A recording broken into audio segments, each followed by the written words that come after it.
Poi di qua o di là?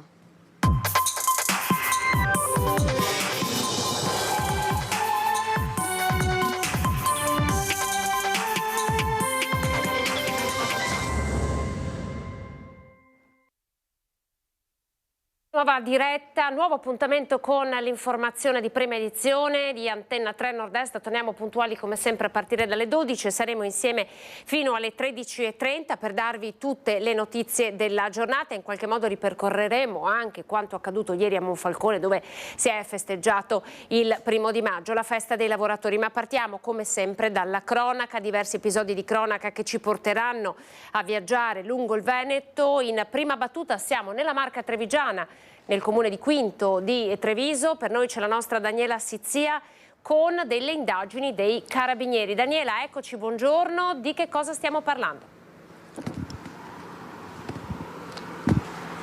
Non sento. Noi ti sentiamo, Daniela.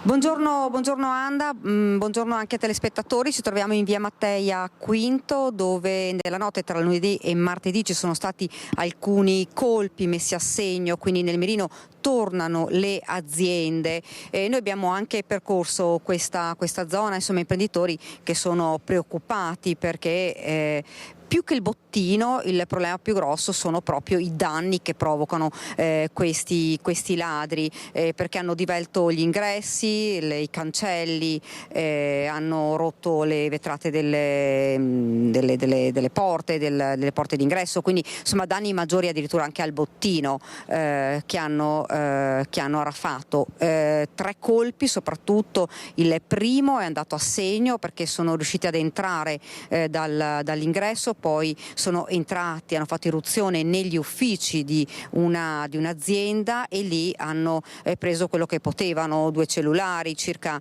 200 euro in contanti, poi sono fuggiti ed hanno continuato questo raid perché si sono spostati in altre 2 aziende, però in una è scattato l'allarme, quindi sono fuggiti immediatamente, nell'altra invece c'era il titolare che li ha messi in fuga e li ha addirittura inseguiti per un tratto, poi loro ovviamente si sono dileguati, hanno fatto perdere le tracce. Questa è una zona comunque videosorvegliata, ci raccontavano gli imprenditori che sono quasi tutte aziende che hanno un sistema d'allarme e aziende che hanno le videocamere, per cui i carabinieri che stanno indagando su questi colpi hanno già preso le immagini, acquisito le immagini di videosorveglianza e le stanno visionando proprio per cercare di risalire a questi ladri. Raid che non sono nuovi nella zona. Purtroppo, come detto, le aziende sono proprio quelle che maggiormente vengono prese di mira, anche se ci diceva un titolare, qui insomma c'è poco da prendere davvero, per noi più che prendere magari negli uffici, più che nelle strutture qualche cosa, il problema più grosso è che ci troviamo proprio i cancelli divelti con danni insomma grossi, molto più dei bottini, per cui quando ho chiesto ma secondo voi ci vorrebbero magari più controlli, più sorveglianza anche da parte delle forze dell'ordine, loro giustamente dicevano insomma questa è una zona industriale, sì magari qualche passaggio in più sarebbe opportuno, però insomma è una zona dove tutto sommato ci sarebbe anche poco da prendere, ecco, sono tutti, lo vedete, guardate, sono tutte insomma aziende, strutture, capannoni, quindi insomma con non tantissimi insomma valori all'interno dei locali, solo qualche ufficio, e le zone battute sono proprio questa, via Mattei che vedete, e la zona invece principale che è via Marconi, che è la strada principale dove anche lì ci sono varie aziende. Ci dicevano, ecco, l'unica cosa forse qualche passaggio in più, anche se appunto ci diceva una zona abbastanza isolata, quindi con tanti capannoni e pochi valori. Insomma qui da Quinto è davvero tutto. Anna, se non hai domande ti restituisco la linea. Grazie alla nostra Daniela Sizia. Avete visto dunque le immagini della zona industriale di Quinto, si torna a rubare all'interno delle aziende, c'è la cronaca, una notizia battuta ora dall'ANSA che torna a farci raccontare delle truffe sui fondi europei, ci sono sequestri in 7 società, l'operazione portata a termine dai finanzieri della compagnia di Faenza, che hanno dato esecuzione ad un sequestro preventivo d'urgenza emesso dalla Procura di Ravenna nei confronti di 7 società e 5 persone appartenenti, secondo l'accusa, ad un sodalizio che aveva ottenuto indebiti profitti, pensate, per oltre 2 milioni di euro a discapito di 650 persone residenti in 13 regioni. Tra queste ovviamente c'è anche il Veneto. Le altre regioni: Trentino Alto Adige, Toscana, Sicilia, Sardegna, Piemonte, Marche, Lombardia, Liguria, Lazio, Emilia Romagna, Campania e Basilicata. I finanziamenti promessi per un importo complessivo di circa 60 milioni di euro non sono mai arrivati, in quanto i fondi europei si sono rivelati del tutto inesistenti. Questo è quello che accadeva poi ovviamente questa sera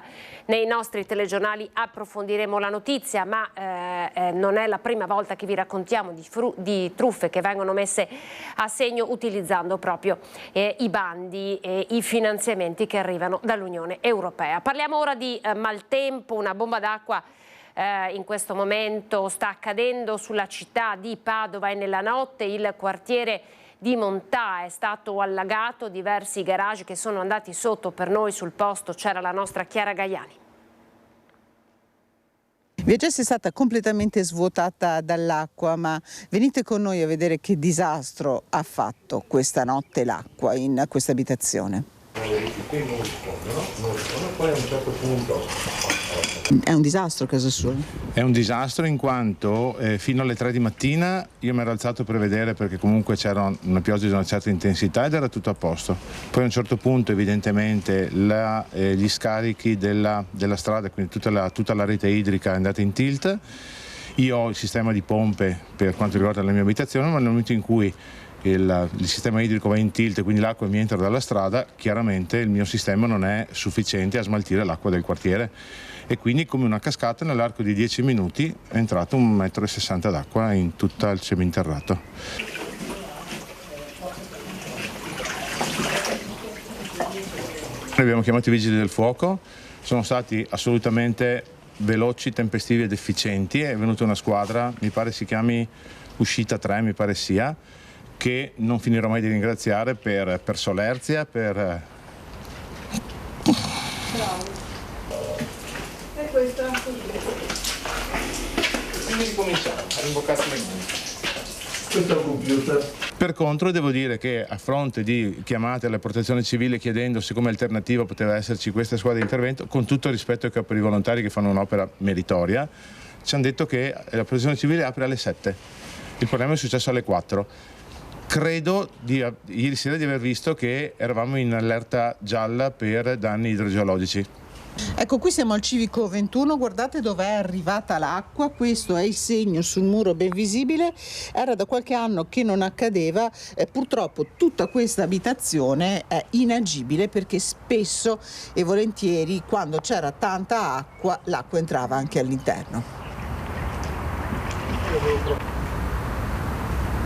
Ci siamo svegliati questa mattina, era tutto completamente sommerso dall'acqua. Qui era completamente pieno, l'acqua mi arrivava circa fino a qui, uscendo qua in strada, e perciò è arrivata fino dentro e mi è arrivata dentro in casa, lì nella palestra sotto, nel garage, e mi hanno passato un paio d'ore fino adesso per cercare di liberare, svuotare l'acqua e asciugare, cercare di recuperare quello che si recupera. Ecco, i tombini sembrano liberi. I tombini sembrano liberi, sono uscito subito con questo ferro qui per provare a vedere se erano ostruiti e liberarli, ma invece sentivo che passava, perciò probabilmente non riceveva lo scarico. Stanotte io mi sono svegliato in 2 o 3 occasioni e sentivo l'acqua arrivare giù molto veloce, probabilmente è piovuto molto in tratti brevi, immagino, perché io sentivo tanta acqua arrivare.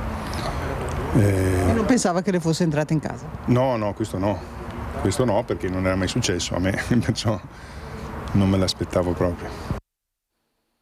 Allora, il maltempo ha fatto qualche danno anche nella Marca trevigiana. Guardate queste fotografie che vi facciamo vedere. Uno smottamento è piombato dalla scarpata della tangenziale sulla sottostante via Rotonda. Siamo alla laterale della strada Castellana, stiamo parlando della tangenziale di Treviso. L'episodio è stato segnalato poco prima dalle 7 di questa mattina, al confine dunque tra i comuni di Treviso e Paese. Sono in corso le operazioni di ripristino, sono intervenuti, come vedete, sul posto anche i carabinieri.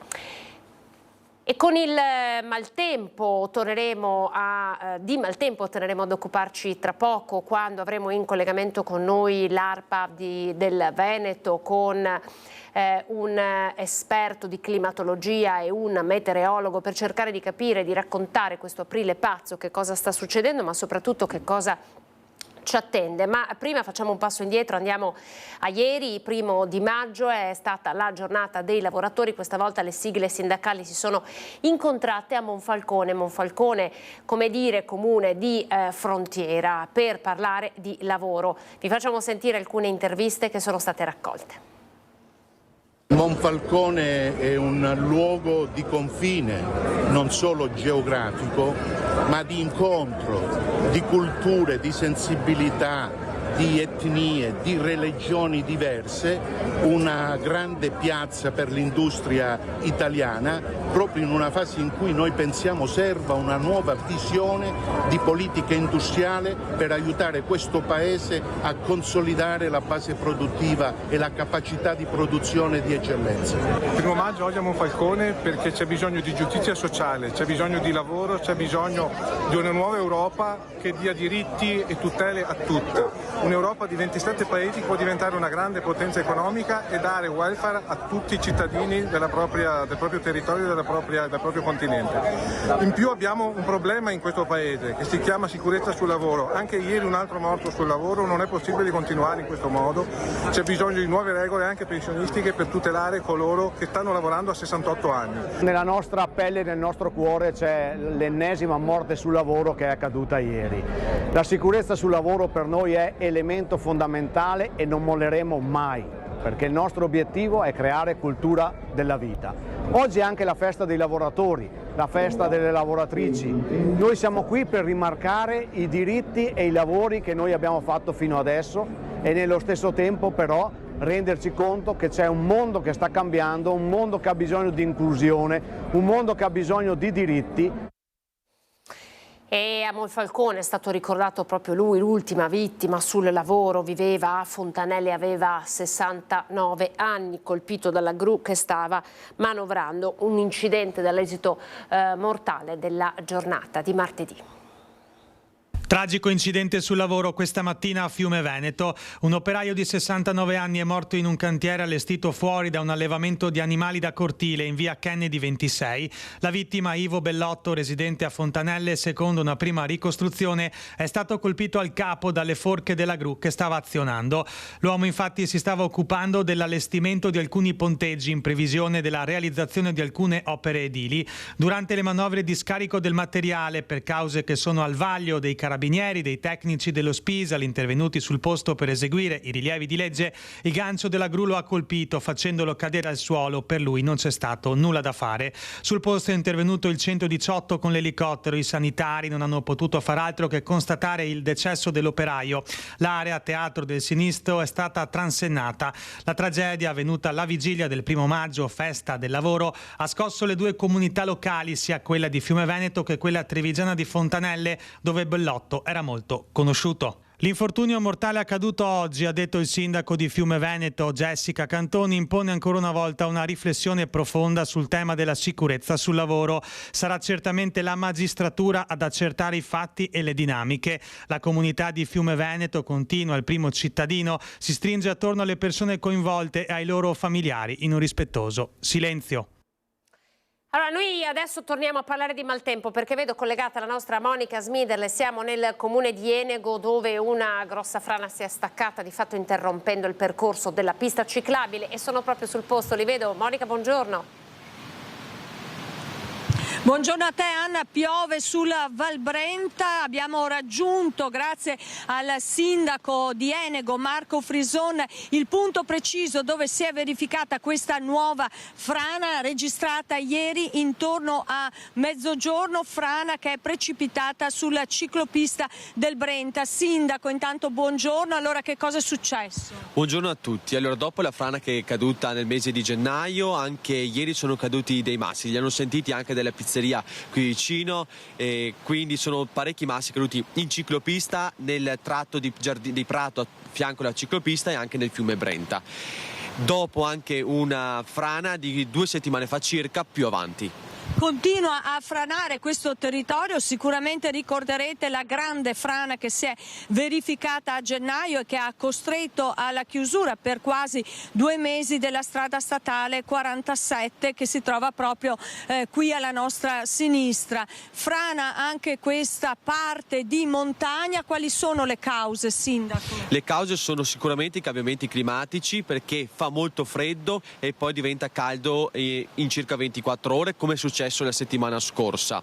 Quindi il ghiaccio si scongela e fa distaccare parte di questo fronte della montagna, già fragile per delle frane cadute negli scorsi anni, anche nel 2018, poco più avanti, sempre in comune di Enego. Bisogna agire quindi e mettere in sicurezza l'area con diverse opere. Va anche detto, e poi parliamo delle opere, Sindaco, che ieri si è sfiorata la tragedia, perché nonostante l'ordinanza di chiusura che il Sindaco Frisone ha firmato ancora nel mese di gennaio, quando è avvenuta la prima frana, i ciclisti continuano a passare. Ieri, poco prima del distacco dei massi dalla montagna, erano passati dei ciclisti.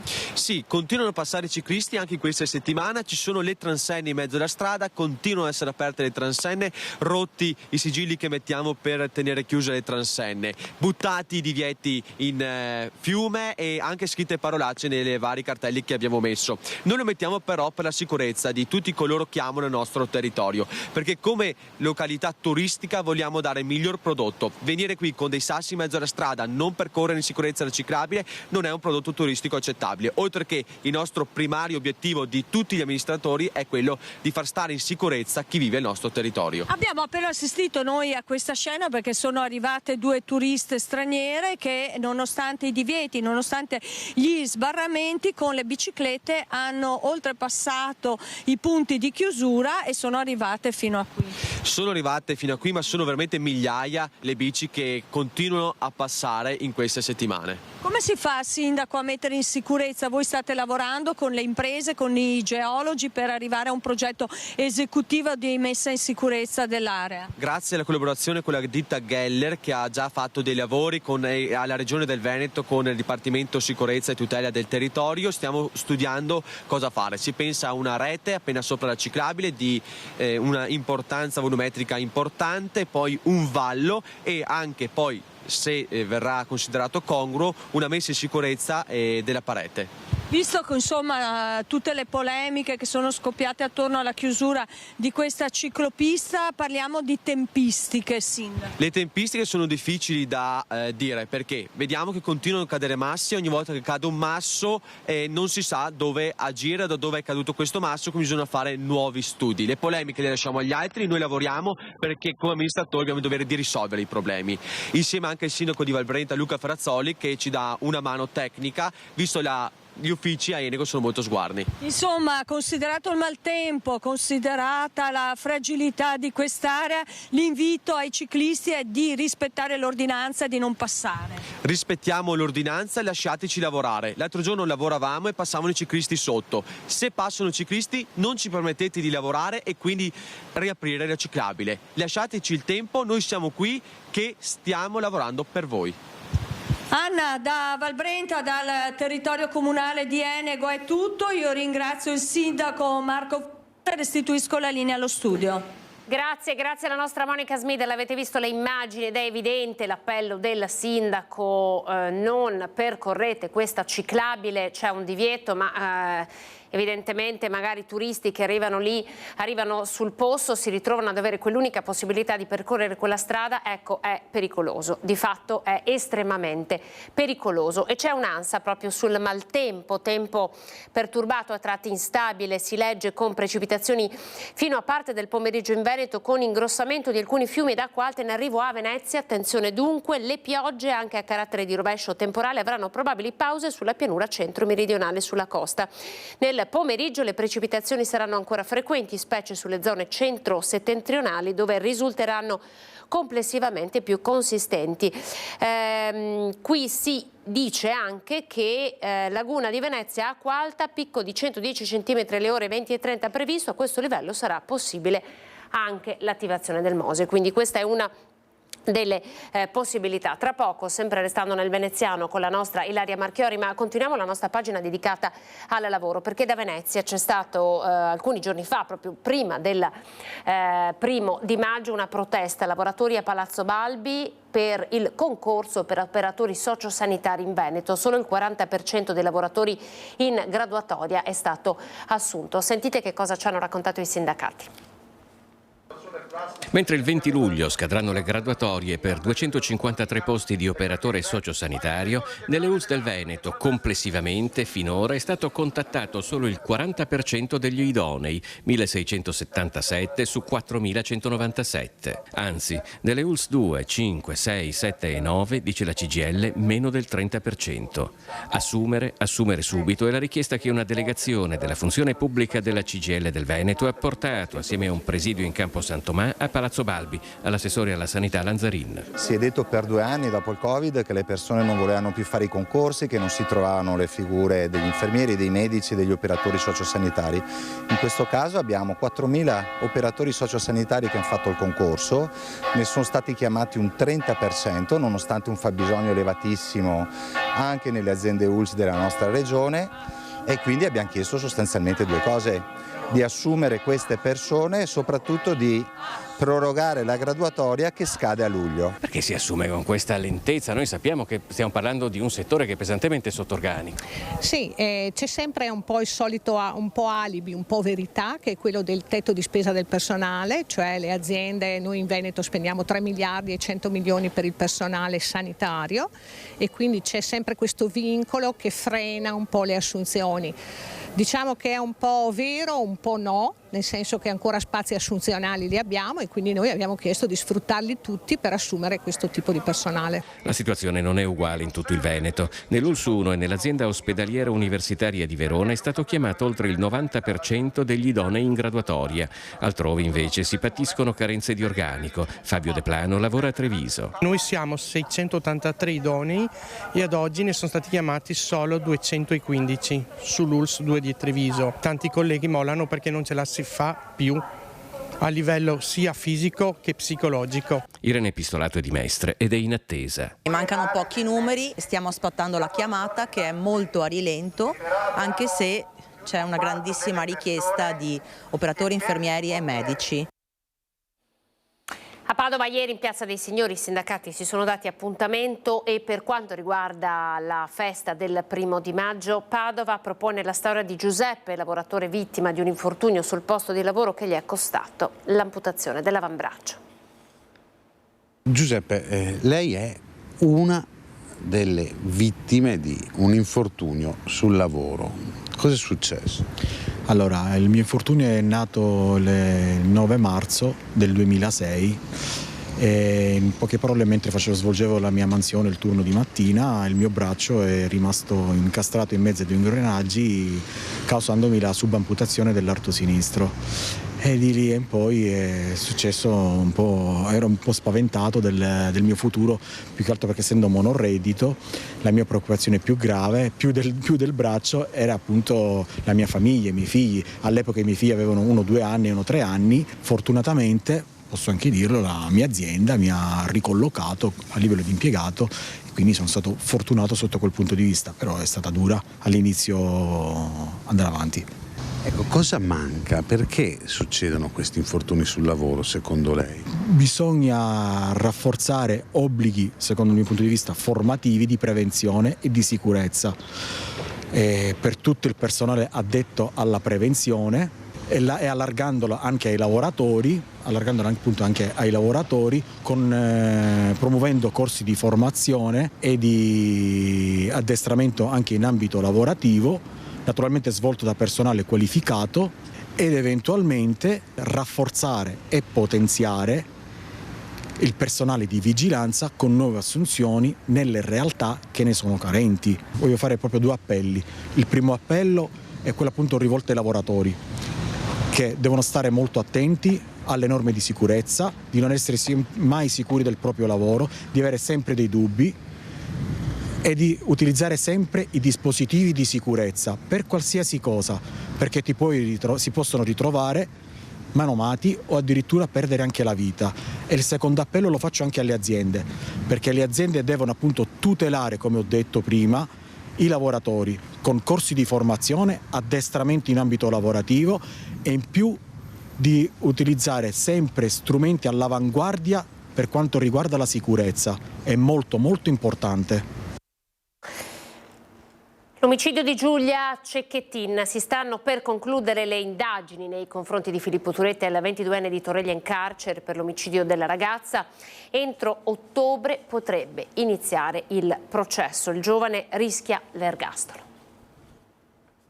Tra pochi giorni Giulia Cecchettin avrebbe compiuto 23 anni. A distanza di quasi 6 mesi dal suo omicidio, la Procura di Venezia sta per chiudere le indagini nei confronti di Filippo Turetta, il suo ex fidanzato, reo confesso del delitto, arrestato il 19 novembre ad Halle in Germania dopo una settimana di fuga. Il pubblico ministero potrebbe contestare al giovane di Torreglia le aggravanti della premeditazione e della crudeltà. Entro l'estate potrebbe essere fissata l'udienza preliminare e il processo in corte d'assise potrebbe iniziare già tra fine settembre e ottobre. In questi mesi ci sono stati molti accertamenti tecnici da parte anche dei carabinieri del RIS di Parma che hanno analizzato l'auto di Turetta, la grande punto nera che per giorni è stata cercata tra Veneto, Friuli Venezia Giulia, Austria e infine Germania. Analizzati anche cellulari e computer per capire se nelle settimane antecedenti l'omicidio di Giulia il giovane abbia fatto ricerche che possano provare la premeditazione. Qualora venisse contestata, i legali che difendono Turetta non potrebbero richiedere il rito abbreviato che comporterebbe lo sconto di 1/3 della pena e così il 22enne di Torreglia rischierebbe una condanna all'ergastolo, il massimo della pena. Appena trasferito nel carcere veronese di Montorio, nel suo lungo interrogatorio, Turetta, dopo aver confessato il delitto, aveva detto di voler pagare il giusto per quello che aveva fatto. Quel maledetto 12 novembre Giulia Cecchettin era andata con lui alla nave De Vero a Marghera e dopo aver cenato in un fast food del centro commerciale si era fatta accompagnare a casa, ma nel parcheggio di Vigo Novo era cominciata l'aggressione, culminata poi nelle coltellate mortali nella zona industriale di Fossò. Il corpo della giovane era stato ritrovato il sabato seguente in un dirupo vicino al lago di Barcis. Giulia, nonostante la storia con Turetta fosse finita, accettava di incontrarlo perché temeva che lui potesse farsi del male, visto che non accettava la fine della storia e che spesso le scriveva di non riuscire a vivere senza di lei.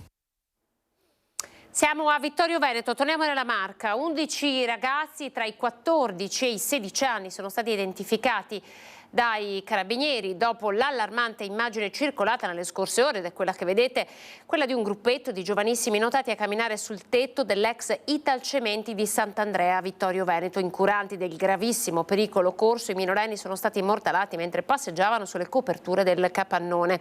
La scena è stata immediatamente segnalata ai carabinieri, che hanno dunque identificato 11 ragazzi avvisando le famiglie, rimproverando con fermezza il gruppetto per una bravata che poteva avere gravi conseguenze. Non è stata sporta nei loro confronti alcuna querela.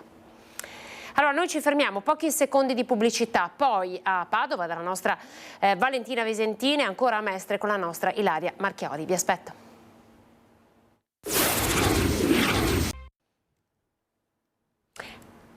Eccoci ben ritrovati, buongiorno. Prima edizione di Antenna 3 Nord-Est, uno sguardo all'ANSA, alle ultimissime notizie. Abbiamo qualche notizia legata al maltempo che sta picchiando molto forte nella zona del Padovano. C'è stato uno smottamento a Treviso, ai piedi della tangenziale di Treviso è stata interrotta una strada, di fatto il disagio è già stato ripristinato. Come promesso ora andiamo dalla nostra Ilaria Marchiori, siamo nella zona di Mestre per dei vandali che hanno colpito Villa Ceresa, uno dei grandi patrimoni nel nostro Veneto. Ilaria, buongiorno. Sì, buongiorno a te Anna, buongiorno ai nostri telespettatori. E come hai detto tu, proprio uno dei grandi patrimoni della nostra regione e della provincia di Venezia, e tra l'altro voglio specificarvi che si trova proprio a poco distante da Via Giustizia, quella via ormai divenuta famosa per le denunce che sono state fatte ormai negli ultimi anni sia dal titolare della carrozzeria e delle altre attività adiacenti che anche dal titolare titolare del ristorante Amelia, perché continuano gli episodi, gli atti vandalici, i furti e anche i bivacchi, nonché una situazione diffusa di degrado, e su cui si stanno lanciando appelli su appelli, soprattutto negli ultimi mesi, perché la situazione è notevolmente peggiorata. Allora, qui a Villa Ceresa che cosa è successo? Nella notte tra domenica e lunedì sono state diciamo con dello spray, hanno scritto con dello spray su alcune pareti. Ora non riusciamo a vederle perché si trovano nella parte interna ed è stato tutto chiuso. Non bastasse, la notte successiva sono riusciti addirittura ad entrare, hanno preso degli estintori e poi sono usciti lanciandoli come arieti contro le pensiline della CTV e poi contro l'isola ecologica. Insieme a noi qui c'è Francesco Tagliapietra, che è il presidente della municipalità di Chirignago Zelarino. Insomma, presidente, anzitutto benvenuto, grazie per averci raggiunto, perché sappiamo che la giornata è impegnativa anche per lei. Ora vediamo qui che è stato tutto chiuso con questi catenacci. Ci dica un po' lei qual è la situazione. Allora, buongiorno a tutti. L'intervento, come dicevi, è avvenuto nella sera tra il lunedì e il martedì. Delle persone sono entrate e hanno, oltre ad aver fatto delle scritte, hanno preso un estintore in particolare e poi sono andati lungo via Milanese, rovinando 2 pensiline, per l'appunto quella di via Liguria e quella di via Piemonte, e buttando a terra diversi cassonetti. Allora, il nostro intervento è stato immediato. Con la polizia locale ci siamo subito recati nel luogo, abbiamo subito fatto attivare AVM per il ripristino delle pensiline e con Veritas ovviamente il ripristino dei vari punti della raccolta differenziata del secco. Quindi questa situazione ovviamente è una situazione che non è di certo la situazione ideale, però l'intervento è stato immediato, se non dire tempestivo. Ecco, presidente, da tempo si parla della vendita di questa villa, ci sono degli ostacoli? Ci sono degli ostacoli, ma che so io, la vendita della villa in questo momento non ha ricevuto delle richieste, delle manifestazioni di interessi importanti. Diciamo che la villa è tutelata dalla soprintendenza, quindi l'organo che sovrasta ovviamente questo edificio e che deve avere il controllo da parte di una potenziale vendita è sicuramente la soprintendenza. Quindi noi ci sono delle valutazioni, c'è un momento di dialogo, stiamo a vedere, non è di certo oggi che si sono manifestate degli interessi di vendita. Quello che devo dire è che questo parco di Villa Ceresa è un parco meraviglioso, curato nei minimi particolari, e dirò di più, di recente sono stati sostituiti tutti i punti luce, sono 24, che hanno migliorato la visibilità e quindi l'aspetto di sera sulla deterrenza viene meno. È certo che questa situazione va, controllata minuziosamente. La polizia locale sta facendo un lavoro importantissimo, quindi l'asse di via Giustizia è controllato sistematicamente. I furti che sono stati fatti nella carrozzeria moderna e all'Amelia Romana sono stati prontamente, subito, da parte del comando della polizia locale, dove sono intervenuti con i propri agenti per fare poi anche le varie denunce, che sono un problema senza ombra di dubbio, ma fanno capire quanto importante e quanto vicina è l'amministrazione con gli organi di sicurezza. Ecco, ringraziamo il presidente Tagliapietra. Qui da Mestre è tutto, restituisco la linea allo studio. Grazie alla nostra Ilaria Marchioli. Allora, come promesso, ora invece dalla nostra Valentina Visentini, una mattinata complessa. Valentina, visto che appunto una bomba d'acqua è piombata sulla città di Padova, abbiamo visto le immagini in via Montali, pare che abbia dato un po' di tregua. Sì, il tempo ci sta dando un po' di tregua, ma tra Padova e Vigonza si è appena abbattuta una nuova bomba d'acqua, 10 minuti di pioggia intensa, finalmente si sono bloccati e quindi riusciamo anche a raccontarvi la cronaca, perché vedete alle mie spalle, io mi trovo a Vigonza, alle mie spalle le auto bruciate del capo ufficio tecnico del comune di Vigonza, l'incendio è divampato alle 3 di mattina del 1° maggio, prese di mira le 2 auto tutto. C'è un'indagine dei carabinieri perché quasi sicuramente si tratta di un incendio doloso. Lo vedete, l'aria è transennata, le fiamme hanno raggiunto anche il tetto di parte dell'abitazione e distrutto anche parte del giardino. Indagano i carabinieri e il sindaco questa mattina, il sindaco di Vigonza Gianmaria Boscaro, ha raccontato ai nostri microfoni che ha presentato anche un esposto perché pare che in passato, nei mesi scorsi, qualcuno avesse già minacciato il capo ufficio tecnico e quindi dopo questo episodio davvero grave, oltre all'indagine dei carabinieri, l'esposto in procura. Ci racconta tutto e ricostruisce quanto è accaduto il sindaco di Vigonza ai nostri microfoni. Io vi lascio con le immagini di Andrea Benetti e restituisco la linea allo studio. Le fiamme divampate nella notte hanno divorato e distrutto le 2 auto parcheggiate in giardino. La paura per il capo dell'ufficio tecnico comunale Enzo Ferrara, preso di mira. Si tratta di un atto doloso provocato molto probabilmente da un liquido infiammabile. Il sindaco di Vigonza Gianmaria Boscaro questa mattina ha presentato un esposto in procura. È un atto gravissimo e ho depositato un esposto proprio a tutela dell'ufficio e della struttura comunale e in particolar modo del capo ufficio tecnico per portare a conoscenza della procura appunto gli ultimi eventi, dopo che avevamo già fatto un esposto a febbraio perché il capo ufficio tecnico era stato oggetto di minacce e di atti persecutori e quindi la situazione ora però è precipitata e non possiamo accettare assolutamente una situazione del genere sul nostro territorio. Non è la prima volta che il capotecnico viene preso di mira. Nelle scorse settimane aveva ricevuto esplicite minacce da parte di alcune persone. Ora le indagini dei carabinieri dovranno accertare se ci sia un collegamento tra i 2 fatti. E su questo ci sono le indagini in corso e mi permettete anche di ringraziare l'Arma dei Carabinieri con cui siamo a stretto contatto e che fin da subito si sono mossi per individuare i responsabili e stanno vagliando delle piste investigative con anche degli elementi probatori forniti anche dal comune ma anche da altri residenti per cercare di individuare i colpevoli in maniera certa. Fortunatamente le fiamme non hanno raggiunto l'abitazione, l'intervento dei vigili del fuoco ha risolto in poco tempo l'incendio. Le 2 auto, una BMW e una Renault Clio della moglie del capo ufficio tecnico, sono state completamente distrutte. È scosso anche se ha un carattere molto forte e quindi ha deciso anche oggi di essere in servizio proprio per non piegarsi davanti a queste minacce. Ecco, allora il servizio della nostra Valentina Visentina, avete visto le immagini di fatto, no?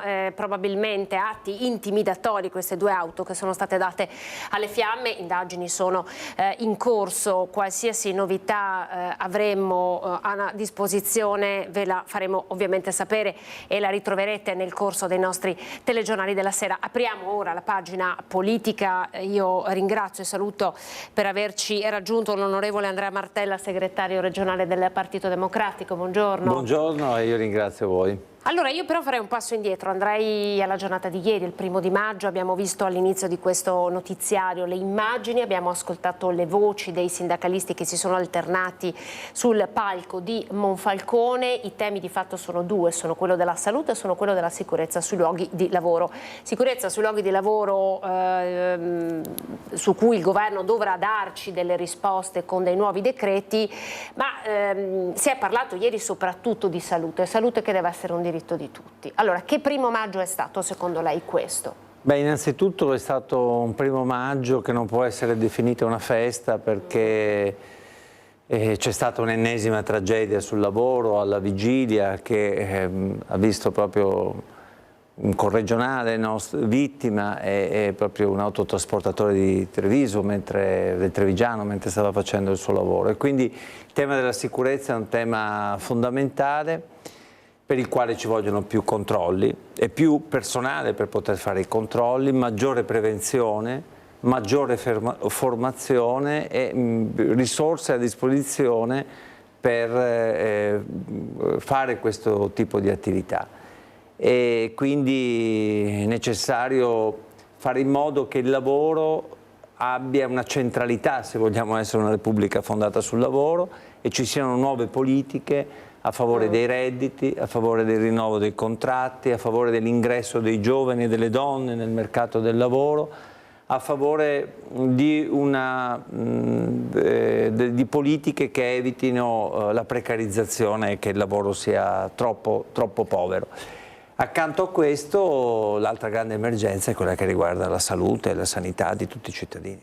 Di fatto deve essere appunto un diritto di tutti. Insomma, so che il Partito Democratico da sempre ne ha fatta una delle sue battaglie, no? La sanità pubblica deve essere garantita. Abbiamo visto i numeri che ci raccontano quanto la sanità privata sia predominante anche e soprattutto nella nostra regione. Lei prima ha parlato di precariato. Nella Marca ci sono dei dati estremamente buoni, parlano di un turismo che va a trainare, adesso si parte con i primi contratti di lavoro stagionale, ma i giovani non si trovano. Perché? Perché si chiede insomma anche che la retribuzione venga adeguata agli aumenti che ci sono stati, no? A partire da benzina, bollette, insomma gli aumenti sono evidenti, però le buste paga restano quelle, quindi i giovani non ci sono.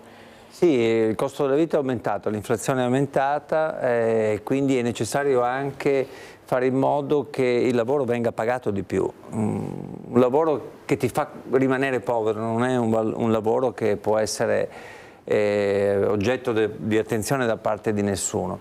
Il lavoro è anche cambiato, le nuove tecnologie, l'intelligenza artificiale, la transizione verde, e sono cambiate anche le esigenze di molti giovani. Bisogna lavorare per aumentare la formazione e le competenze e per fare in modo di fare incontrare la domanda e l'offerta di lavoro, e bisogna sicuramente pagarlo di più questo lavoro. Ci sono alcuni settori anche in Veneto che riguardano il turismo che vedono un prezzo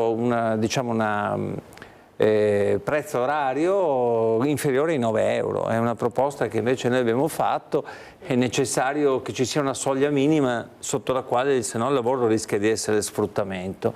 Per questo avevamo proposto il salario minimo, ma anche da questo punto di vista il governo non ha voluto fare niente. Ha voluto fare adesso questo decreto che entra in vigore a gennaio di 100 euro. Che potrebbe non avere copertura, tra l'altro. Che potrebbe non avere copertura e che appare in questo momento come uno spot elettorale in vista delle elezioni europee. E a voi non piace insomma questa Ma diciamo che non è una proposta che va incontro realmente alle esigenze delle famiglie, bisognerebbe intervenire per, come ho detto, aumentare il reddito, fare in modo di contrastare l'inflazione, intervenire sui carburanti e sulle accise. 100 euro una volta all'anno per famiglie sotto i 28.000 euro con un figlio a carico, che forse non verranno nemmeno dati, e non mi pare una misura risolutiva. Posso chiederle come la vede questa strana asse che si è creata tra Landini e il Movimento 5 Stelle, con Landini che adesso ha proposto il referendum per abolire il Job Act? Ma non vorrei parlare di un asse. Il sindacato svolge il proprio lavoro e lo fa in relazione a tutte le forze politiche e anche naturalmente rispetto al Movimento 5 Stelle, lo fa anche in relazione al governo per aumentare la sua capacità negoziale e per migliorare le condizioni dei lavoratori. E questi referendum stanno avendo l'attenzione di tanti cittadini.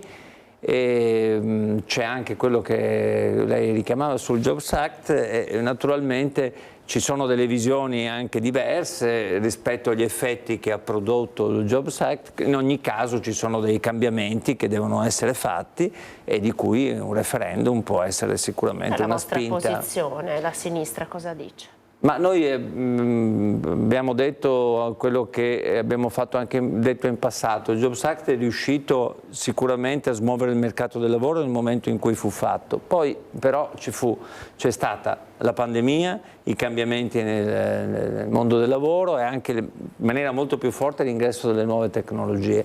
E quindi adesso noi dobbiamo fare in modo di avere dei provvedimenti che consentano di non precarizzare il mondo del lavoro, di aumentare quelli che hanno un contratto a tempo determinato, di diminuire le tasse su quelli che hanno partite IVA o collaborazioni di vario genere, e quindi alcune correzioni vanno sicuramente fatte.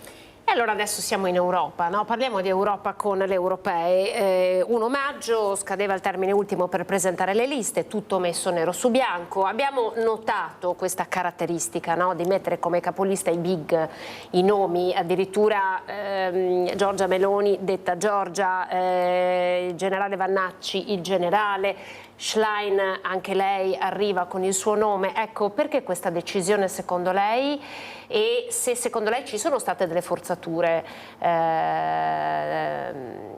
nel centrodestra? Beh, diciamo che la personalizzazione della politica che porta i leader a candidarsi alle elezioni europee è una cosa che viene da un po' di anni, almeno da Berlusconi in poi. E naturalmente sono elezioni europee in cui dovrebbe contare l'Europa, ma rappresentano anche una competizione nazionale, questo spinge i leader, come ha fatto la Meloni, la Tajani, come ha fatto anche la Schlein in 2 circoscrizioni, di essere presenti nella competizione elettorale e quindi con la forza della propria leadership cercare di trainare i consensi per il proprio partito. E nel caso del centrodestra mi faccia dire che trovo la candidatura di Vannacci una candidatura veramente con le cose che ha detto sulla disabilità, sull'omosessualità, su Mussolini, mi pare davvero una candidatura di chi porta delle espressioni che potrei definire neofasciste e che quindi poco ha a che fare con questo tempo e poco ha a che fare con le esigenze attuali di chi va in Europa. Noi dobbiamo fare in modo che chi va in Europa renda l'Europa più forte, più unita, non che abbia un'impostazione che ci riporti al passato oppure che soffi sulle paure. E vedo che anche nella Lega c'è stata una grande... Potrebbe diventare un boomerang per la Lega stessa questa candidatura, secondo Ma lei? è evidente che Salvini cerca di recuperare voti a destra, di contenderli alla Meloni e quindi di utilizzare anche Vannacci in questo senso. Però ho visto che nella Lega del Veneto, di questo territorio, c'è molto imbarazzo rispetto a questa candidatura, che poi è stata portata al penultimo posto ma che comunque è presente nelle liste. I veneti del PD candidati. Allora, noi abbiamo candidato innanzitutto come capolista Stefano Bonaccini, che è il presidente della Regione Emilia, anche presidente del nostro partito e che comunque conosce bene il Veneto e amministra una regione che ha una struttura produttiva abbastanza simile dal punto di vista della manifattura e del turismo e che dovrà andare in Europa per rendere più forte il nostro territorio, per fare quelle alleanze che consentano alle nostre imprese di rimanere forti nei mercati internazionali. Poi abbiamo come candidati veneti Alessandra Moretti, che ha già svolto il proprio lavoro in Europa nella scorsa legislatura e che ha ben lavorato, assieme a lei Alessandro Zan, parlamentare nazionale che invece si candida al Parlamento europeo e che sul tema dei diritti sicuramente nel corso di questi anni ha svolto una... no? Sì, e poi ci sono altri nomi come quello di Ivan Pedretti, che è stato un sindacalista in Veneto a livello nazionale, che insomma ci porterà quell'attenzione che abbiamo detto al tema del lavoro e della salute. Poi c'è il consigliere regionale Andrea Zanoni, trevigiano, attento alle questioni dell'ambiente, anche di tante questioni che riguardano il nostro territorio. In ultimo abbiamo candidato anche un giovane veneziano, Lorenzo Gennari, per i giovani democratici, che sicuramente ci aiuterà anche verso quel mondo che sempre più dobbiamo tentare di avvicinare alla politica. Allora, in ultima battuta, qual è l'Europa che vorrebbe il Partito Democratico? No? Come vuole il Partito Democratico trasformare questa Europa? Abbiamo visto, sono stati tanti e diversi gli slogan di questa campagna elettorale, addirittura c'è chi dice più Italia, meno Europa, ma insomma che senso ha in un momento in cui nello scacchiere internazionale l'Europa deve poterla toccare questa palla, altrimenti insomma le grandi decisioni noi non ci siamo se non abbiamo un po' di rappresentanza. Quindi le chiedo, segretario telegrafico, qual è la vostra Europa? Un'Europa più forte politicamente, più unita, che abbia un profilo che è una dimensione che le permetta di contare nello scenario internazionale, penso alle crisi e alle guerre che ci sono, un'Europa che si possa dare un mercato comune, una politica di armonizzazione fiscale, un bilancio comune naturalmente, e anche una politica di sicurezza e di difesa comune, quindi tutto il contrario di un'Europa debole, frammentata, divisa in stati sovrani, ma è un'Europa che, come ha fatto anche durante la pandemia, si è data il Next Generation EU, si è dato i programmi per combattere la cassa integrazione, adesso dovrà continuare su questo terreno e cercare sempre più di parlare con una voce forte delle tante questioni che riguardano la società contemporanea. Sarà anche questa votazione, queste europee saranno anche un banco di prova per i partiti, secondo lei? Ma naturalmente è così, come lei giustamente ha detto, la cosa più importante è il destino dell'Europa, è ovvio che verranno misurate anche la forza dei partiti e che le europee rappresentano anche da questo punto di vista una prova decisiva anche rispetto a quello che verrà dopo e penso anche alle regionali del Veneto. Grazie all'onorevole Andrea Martella, segretario regionale del Partito Democratico, grazie per essere stato in nostra compagnia. Allora, noi abbiamo un contributo invece che ci arriva da Vicenza, sapete che insomma il 12 maggio i protagonisti saranno gli alpini, pronto un piano straordinario anche in accordo con l'ULSS affinché ovviamente tutto possa avvenire nelle maggiori condizioni di sicurezza possibili, vediamo.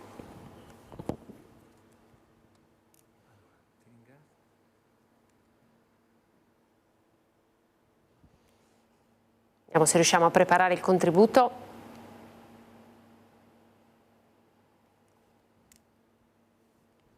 Chiedo una conferma alla regia se riusciamo a mandare il contributo che arriva da Vicenza.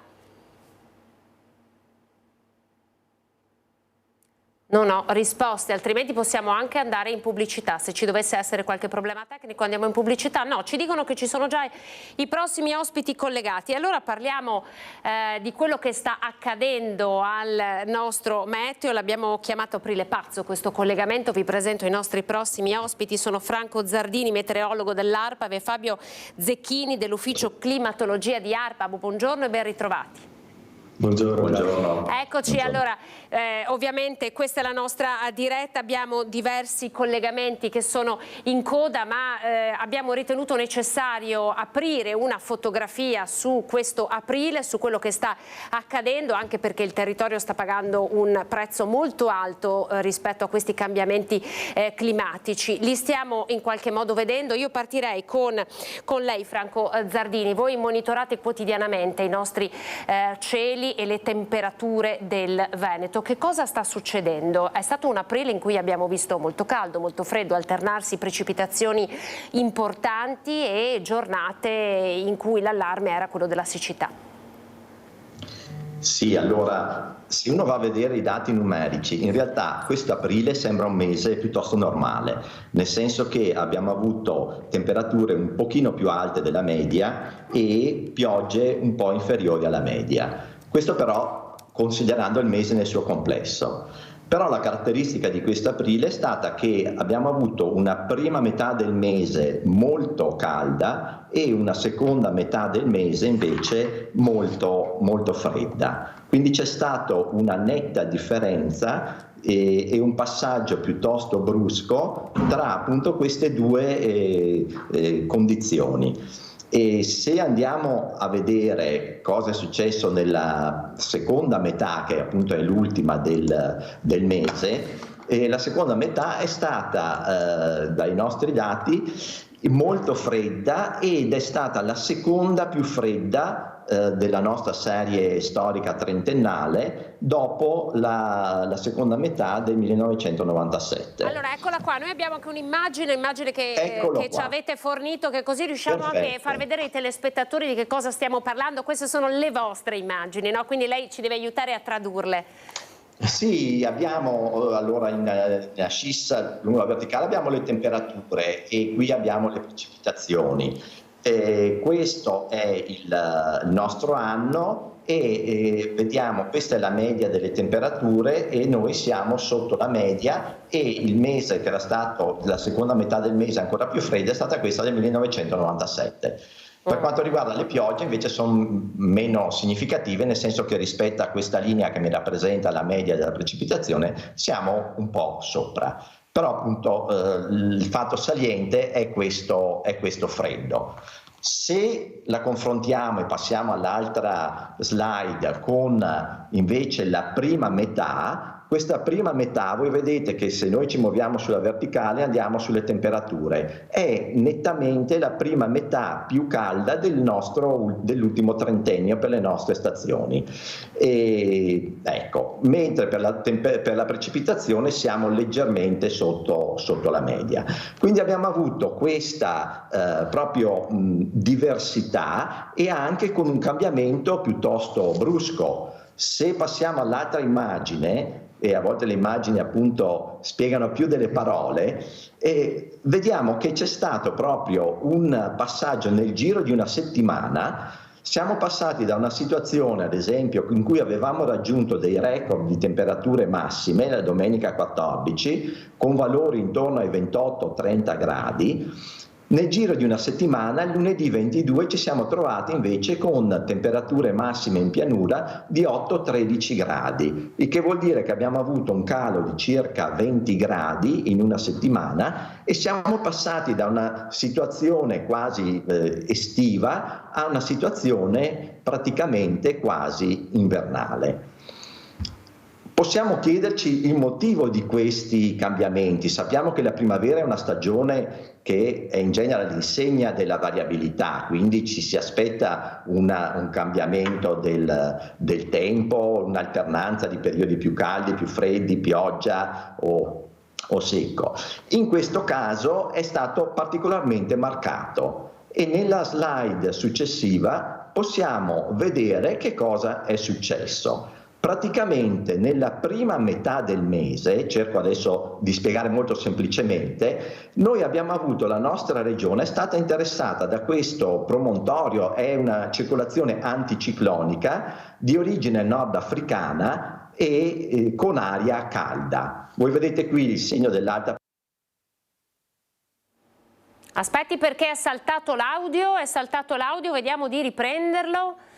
Se non riusciamo a riprenderlo immediatamente, io chiedo alla regia di preparare e caricare un servizio che è stato realizzato dalla redazione di Treviso, che parla proprio dei cambiamenti climatici, di come si deve affrontare la montagna, accedere alla montagna in maniera diversa. Sì, è pronto, allora ve lo facciamo ascoltare, perché parla esattamente di questo, di come i cambiamenti climatici stiano modificando il territorio e chiedano a noi di vivere il territorio in maniera diversa, quindi con più attenzione. Vediamo.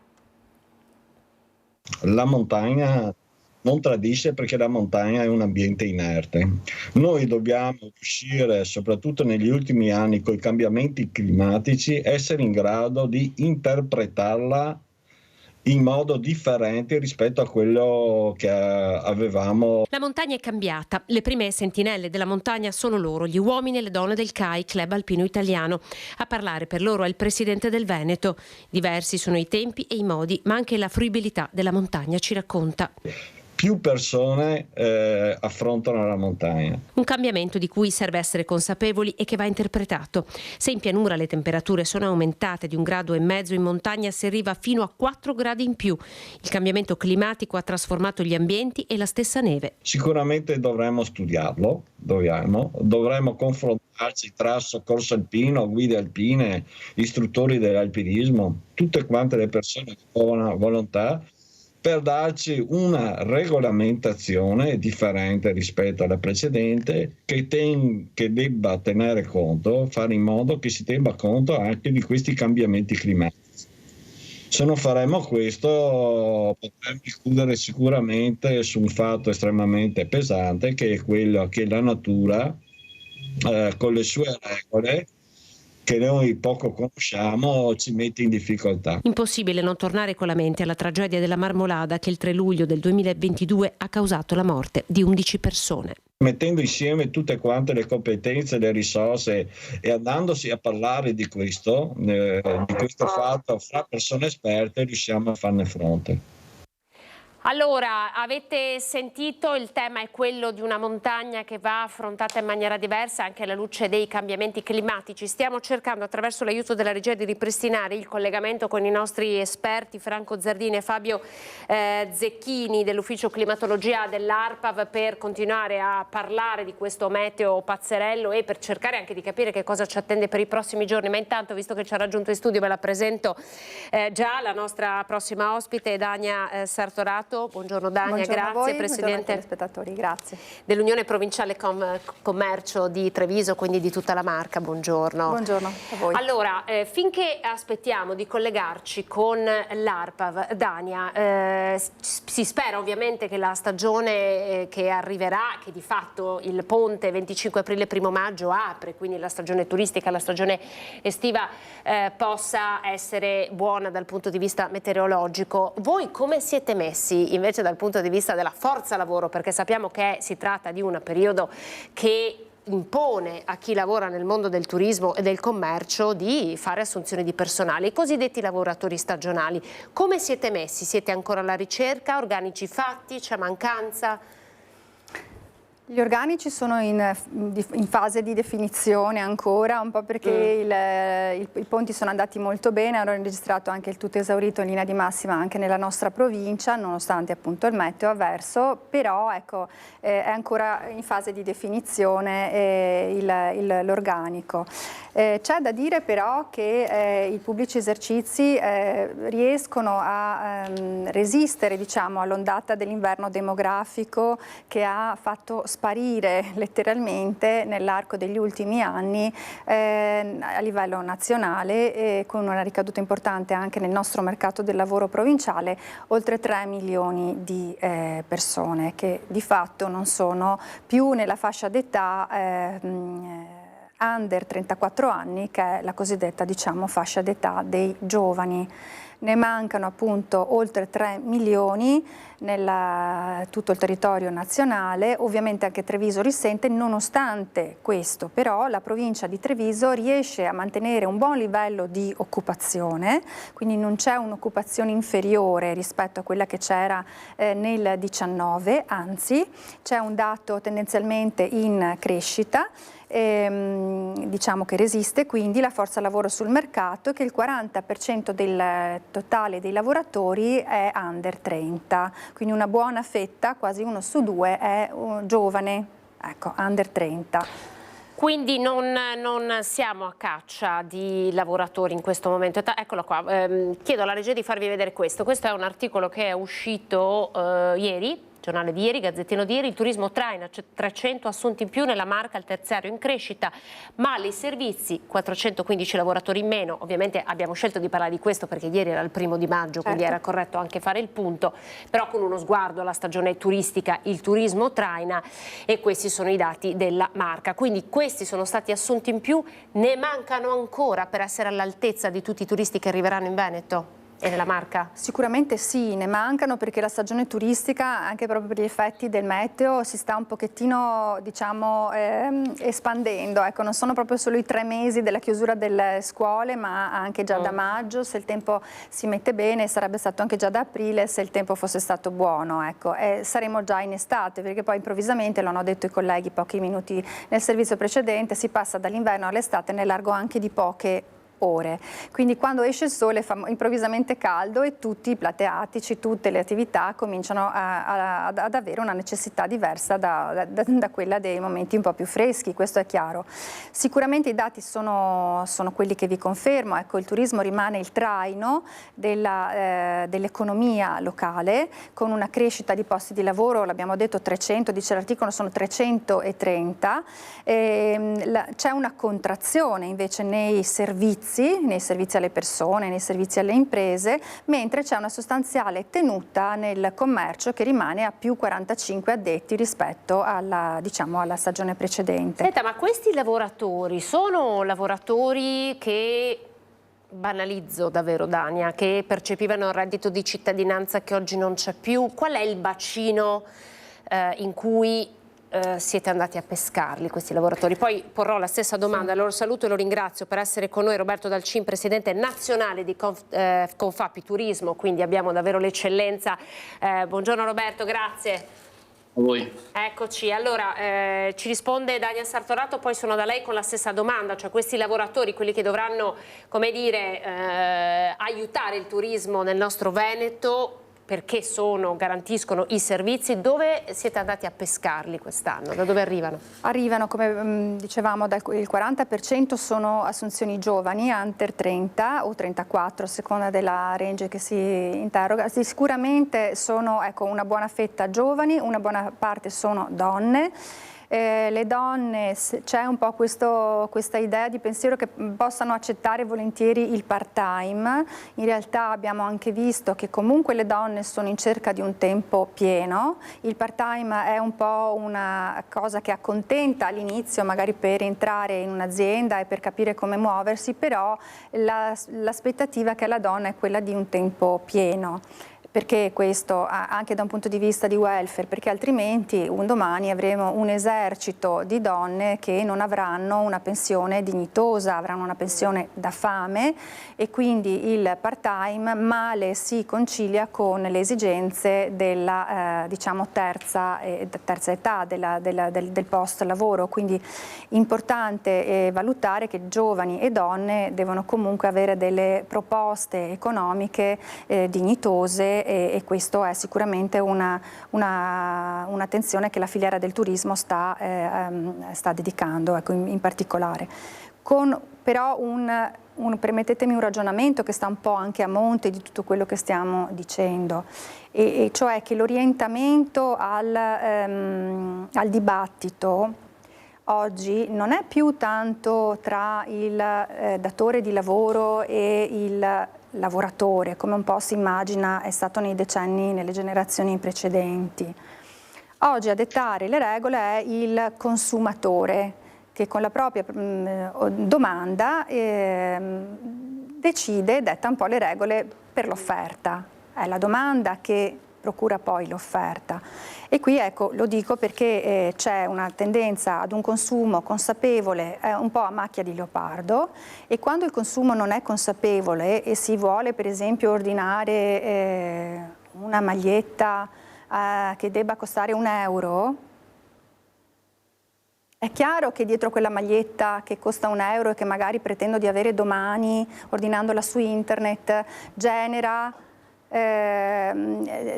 delle distorsioni del mercato, e qualcuno dietro a questa filiera produttiva viene sfruttato. Ecco, questo è un chiaro ragionamento che dobbiamo fare. Il tema non è oggi il dialogo, il dibattito va nella direzione del consumatore consapevole, che acquistando e pretendendo nel momento dell'acquisto un acquisto consapevole aiuta sicuramente ad evitare distorsioni come quelle che poi passano, come se per esempio anche il turismo fossimo tutti a non pagatori o non dessimo la giusta dignità al lavoro domenicale. Ecco Roberto, allora su questo tema ci sono delle fake news legate alle buste paga di chi lavora nel mondo del turismo? Domanda 1, domanda 2, i lavoratori, partiamo dai bagnini a quelli che aprono gli ombrelloni, a quelli che servono in riva al mare e quindi aprono insomma anche attività stagionali.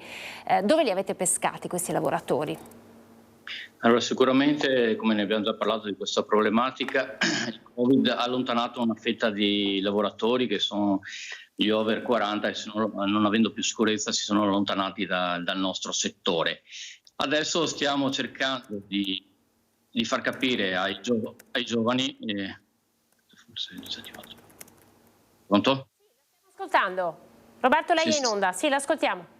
Ah, perfetto. Stiamo cercando di avvicinare gli over 35 al mondo del turismo, che devono ancora capire come funziona e stiamo facendo capire. Certamente la mancanza è un problema che abbiamo già evidenziato, la mancanza di alloggio tiene distante questi lavoratori. Una volta, 20 anni fa, tutte le nostre strutture offrivano vitto e alloggio, adesso non viene più riconosciuto e questo va a incidere sulla busta paga, perché pagare un vitto alloggio di 500 euro quando tu ti porti a casa sui 1.500 non diventa più competitivo a parte il mese di stagionalità.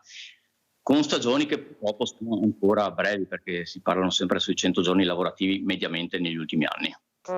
Ma senta, è vero che sarà una stagione di rincari? Abbiamo visto caro ombrellone, diversi rincari anche insomma alla luce di questo nuovo sistema delle concessioni balneari. Voi ci potete confermare questa notizia? ci sarà un leggero rialzo, però in prospettiva che le strutture verranno migliorate ho visto progetti di avere arenili adeguati a quello che c'è in giro per il mondo, insomma offrire nuovi servizi e con nuove possibilità ai nostri fruitori. Questo porterà dei leggeri aumenti, ma lei ha detto dei leggeri aumenti, ma? No, ho detto dei leggeri aumenti, però il coso. In cambio avremo di nuovi servizi, delle nuove strutture da rendere adeguate le nostre spiagge a quello che offre il mercato internazionale, insomma. Non è che poi, voglio dire, la vacanza al mare, anche qui banalizzo, rischia di non diventare più accessibile a tutti? No, assolutamente. Non è questo il rischio, ok. No, assolutamente. La tendenza è quello proprio, come dicevo. Ho visto dei progetti anche qui a Jesolo, faranno delle belle strutture moderne anche per dare servizi ai nostri fruitori. Dal punto di vista del personale, come siete messi? Poi vado in pubblicità, telegrafico. Quante persone mancano ancora per completare la stagione turistica, secondo lei? Più o meno, andiamo in percentuale. Parecchie ancora, ne mancano perché dati ho visto, mancano il 25%, Rimini ne mancano persone solo sul settore alberghiero. Ho fatto una leggera passeggiata qui nella via centrale litorale, cercasi. Il problema di bagnini, evidenziato ancora mesi fa, ho visto anche a Cavallino, ne stanno cercando un centinaio, anche là si parla di un 20% sicuramente a livello nazionale. Quindi non siamo messi benissimo, insomma, per essere inizio di maggio. Roberto, vado un attimo in pubblicità, poi sono ancora da voi, pochi secondi di pubblicità e poi continueremo a parlare di lavoro stagionale e di turismo.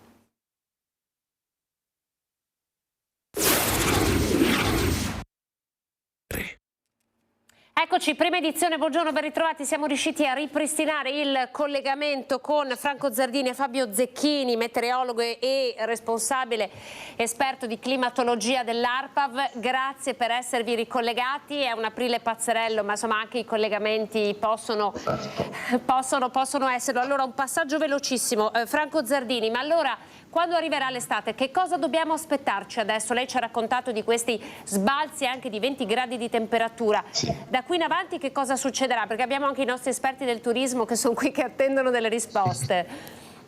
Beh, adesso a breve termine possiamo dire che la preoccupazione di oggi si conclude con la giornata odierna. Nei prossimi giorni avremo delle condizioni di variabilità e tipicamente primaverili, e con questa situazione ci aspettiamo delle giornate. Domani sarà ancora abbastanza nuvoloso con una certa probabilità di piogge, ma di modesta entità, mentre il fine settimana, sabato, domenica e fino a lunedì avremo invece queste condizioni di variabilità con anche ampie schiarite, qualche annuvolamento, ogni tanto qualche precipitazione, ma fenomeni molto discontinui e di scarsa entità.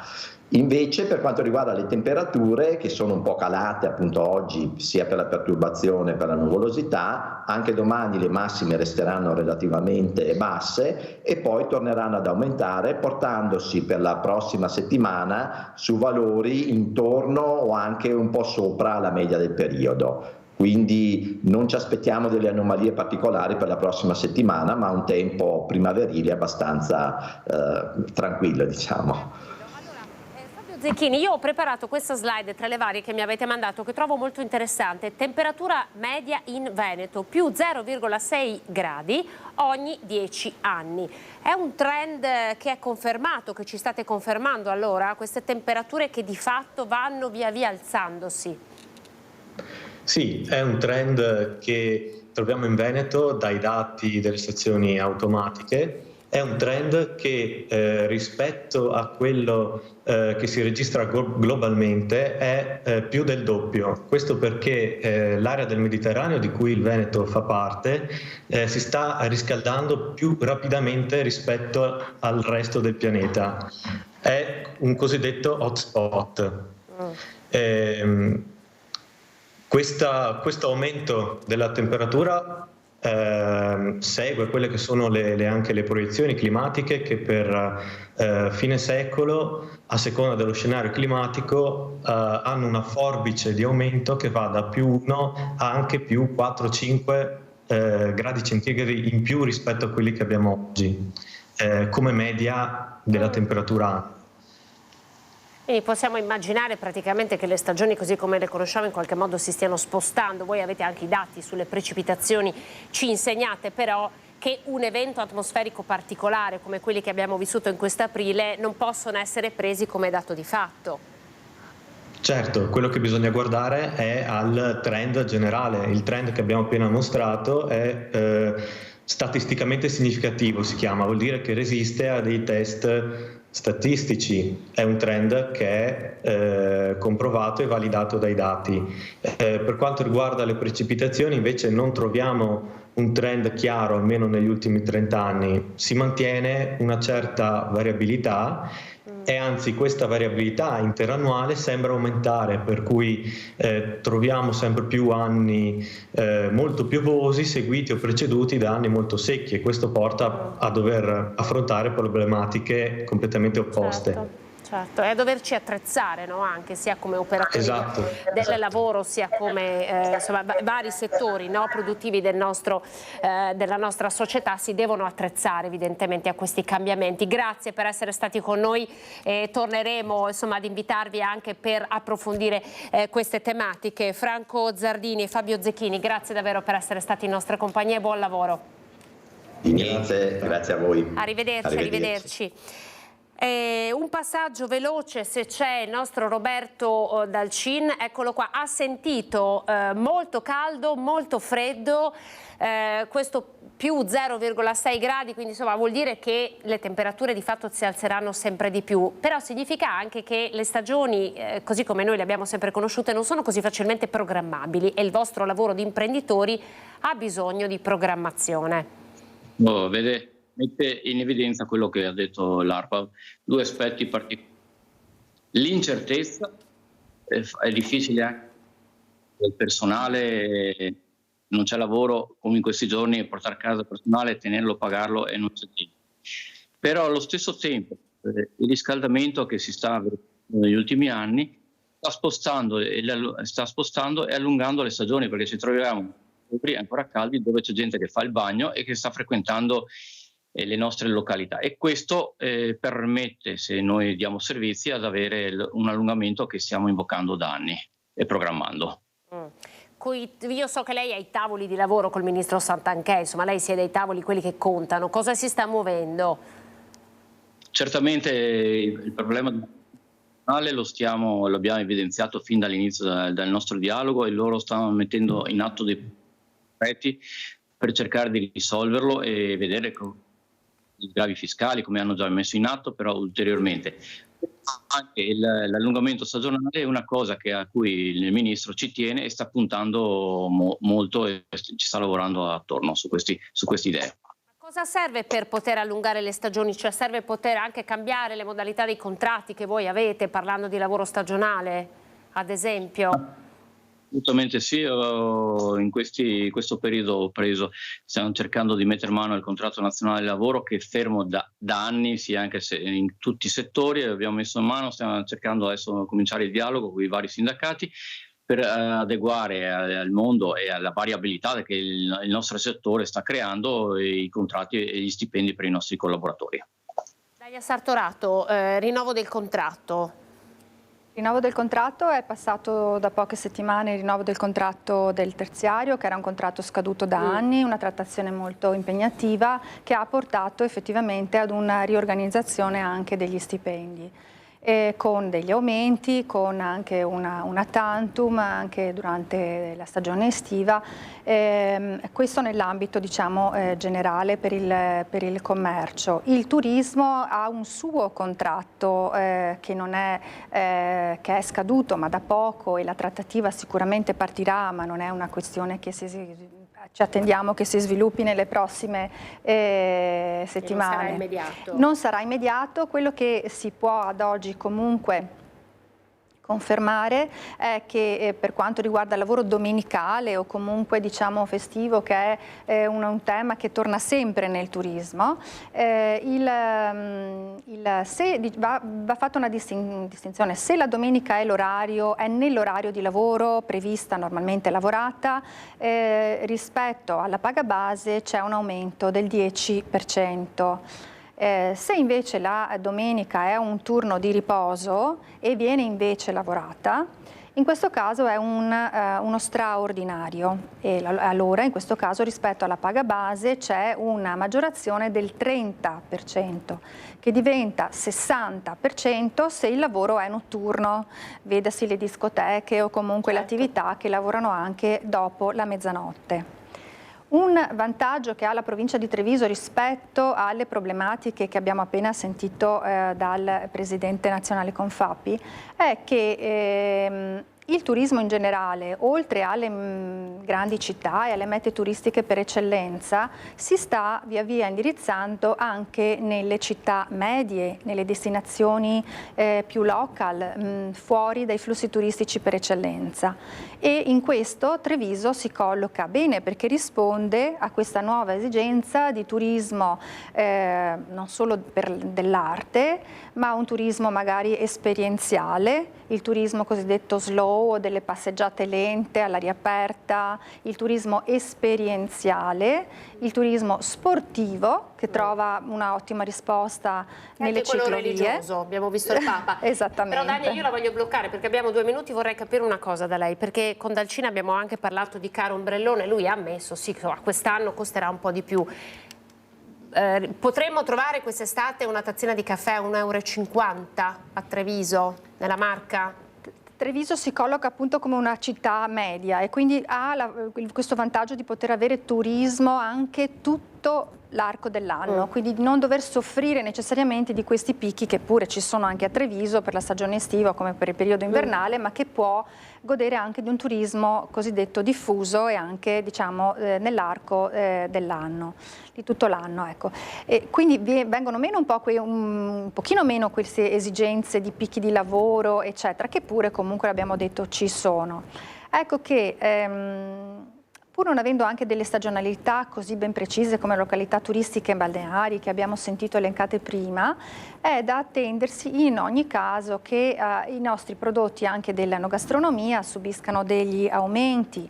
In questo preciso periodo rispetto al mese precedente il nostro centro studi con l'osservatorio sui consumi fuori casa evidenzia un trend di frenata degli aumenti, quindi frenano diciamo, la crescita dei consumi per quanto riguarda i prezzi del mercato del food, quindi del cibo e delle bevande, mentre a livello generale l'inflazione ha visto una piccola impennata dovuta al un parziale aumento del picco delle energie, dovuta proprio anche al clima freddo, al problema dei trasporti, al canale di Suez, alla circolazione. Quindi ormai certi aumenti sono assodati. Non possiamo pensare che il caffè che deve fare il giro dell'Africa per arrivare da noi non possa costare esattamente come prima, quindi un trend di aumento anche sulla tazzina del caffè ce lo dobbiamo aspettare e la tendenza sarà quella di poter arrivare, nessuno sa esattamente quando, ma anche sicuramente da 1,30 € che mediamente si paga oggi, si può trovare a meno ma anche a di più, ma non spaventiamoci se un giorno arriverà a 1,50 €.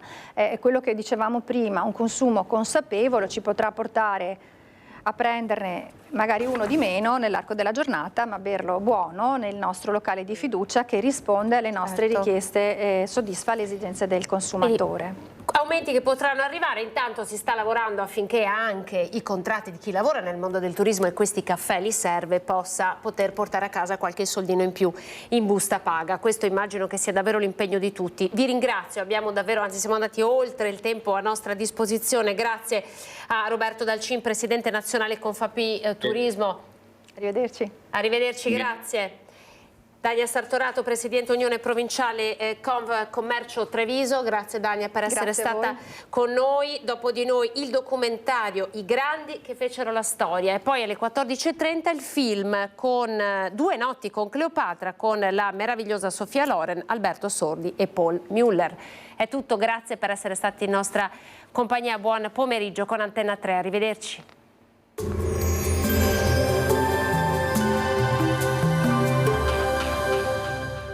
Salvadori Agricoltura, piante, giardino, animali, orto, casa. Ci trovi a Lancenigo di Villorba, a pochi metri dall'uscita Treviso Nord. Bentrovati al meteo.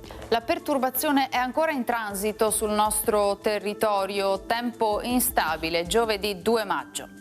Sul Veneto nel dettaglio la giornata sarà caratterizzata da nubi e piogge diffuse, come ci mostra la grafica.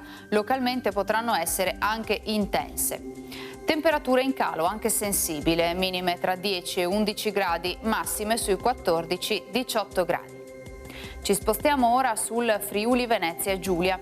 Anche in questo caso cielo da nuvoloso a coperto, con piogge da moderate ad abbondanti, più continue e frequenti tuttavia sulle prealpi. Temperature minime tra 11 e 12 gradi, massime sui 16-18 gradi. Infine diamo uno sguardo al Trentino Alto Adige, dove di fatto avremo poche novità. Sarà anche qui molto nuvoloso, con precipitazioni moderate e diffuse. Temperature minime sui 10-11 gradi, massime intorno ai 17-18 all'incirca. Dal meteo di Antenna 3 è tutto. Arrivederci.